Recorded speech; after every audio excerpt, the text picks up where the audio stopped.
నందమూరి బాలకృష్ణ అనగానే ఏం గుర్తొస్తుంది?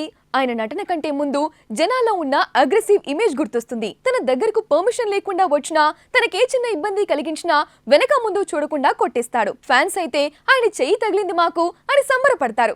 వేరే వాళ్ళైతే చీ ఇతనేం హీరో అనుకుంటారు. అయినా బాలయ్య అన్నాక కొడతాడు అందరికీ తెలిసిందేగా. సీనియర్ తమిళ డైరెక్టర్ కెఎస్ రవికుమార్ ఓ తమిళ్ మూవీ ఫంక్షన్ కు వెళ్ళాడు. వెళ్ళినవాడు ఆ సినిమా గురించి వదిలేసి మన బాలయ్య మీద పడ్డాడు. ఇంతకీ ఏమన్నాడో తెలుసా?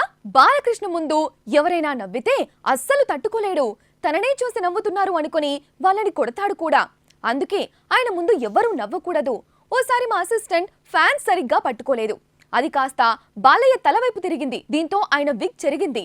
అది చూసి మా అసిస్టెంట్ డైరెక్టర్ నవ్వాడు. అంతే, బాలయ్య బూతులు తిడుతూ మా ఏడిని కొట్టబోయాడు. నేనే అడ్డం వెళ్లి ఆ అసిస్టెంట్ ను తిట్టి అక్కడి నుంచి పంపించేశాను అంటూ రవికుమార్ చెప్పిన మాటలు సోషల్ మీడియాలో మంటలు రేపుతున్నాయి.